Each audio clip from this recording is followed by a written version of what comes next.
Robot lagunak edo robot sozialak dira epe motzean edo gurekin bizitzen izango ditugun gure etxeetan, egunerokotasunean, ataza desberdinetan lagunduko digutenak. Egia da, robotikak bultzada handia izan duela azkeneko urtetan eta robotak arlo desberdinetan sartu dirala, robotika industriala, zerbitzurako robotak, kirurgiarako robotak, baina robot horiek ez dute behar gurekin elkarrekintza naturala. Robot sozialei bai eskatzen zaie elkarrekintza hori gurekin, gure modura, guk egiten dugun modu berberean egitea, modu naturalean. Hortik datorkie izena ere bai. Garrantzitsua da guretzako, pertsonentzako, pertsonekin komunikatu behar baldin badira, pertsonek elkarren artean egiten dugun modu berberean, importantea da haiek ere portaera antzerakoa erakustea. Ez bakarrik robotek ez dute behar derrigorrez gizakien morfologia berdina, baino laguntzen du. Hor badago teoria bat, beldurrezko bailara esaten zaiona eta antzekotasuna erakargarri egiten zaigu neurri bateraino. Hor badago ere muga bat, zintan esaten du robotak hartzen balin badu gure antza handiegia atzeraka egiten digula, ez? Baina egia da gertutasuna sentitzen degula robotak gure antzeko portaera erakusten duenean.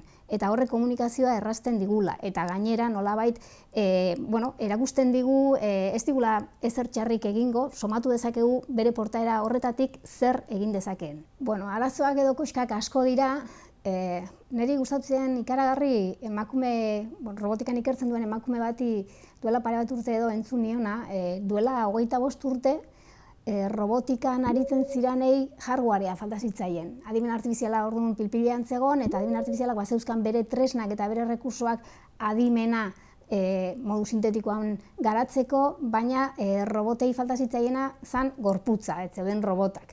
Urteak pasa dira, hardwareak ikaragarri aurreratu du, sensore oso ona dauzkagu, informazio oso aberatsa ematen digutenak, badaude salto egiten duten robotak ere bai, beraz hardware aldetikan ikaragarri aurreratu dugu, eta berriz gaude hasierako puntuan. Oraindik ere ez dauzkagu robot adimentsuak. Orduan, zeintzuk dira arazoak asko, robotika sozialari dagokionean, nik esango nuke, naturaltasuna falta zaiela eta oraindik ere komunikatzeko gaitasuna modu naturalean, bai aho bidez eta komunikatzeko gaitasuna nahiko gordina dagoela.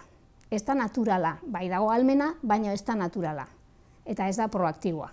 Epe motzean gu ari gera robotari hitz egiten erakusten, ez hitz egiten hizkerari dagokionean, baizik eta hitz egiten guk egiten ditugun mugimenduak eta sortzen erakusten ari gera.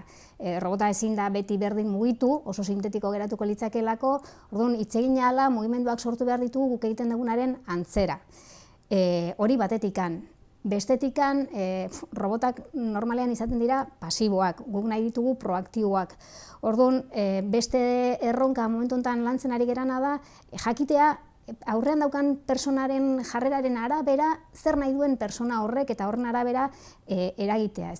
Aurrean dagoen horrek zer esaten dit, agurtu egiten dit, edo nahi du nik hitz egitea, edo besterik gabe ez du kasurik egitea nahi, zer nahi du. Eta robotak ikasi behar du, egoeraren arabera, ekintza egokia erakusten, eta azkena, izango litzakea epe luzerako erronka, izango litzakea autonomia handitzea. Eta autonomia ez da bakarrik baterien menpekotasuna, autonomia da egoeraren arabera egokitzea. Azkenean robotak eta gu ingurune dinamiko batean mugitzen gera, eta jakin behar du egokitzen momentuko horretara, eta bere ekintza zuzenak aldatzen momentuaren arabera.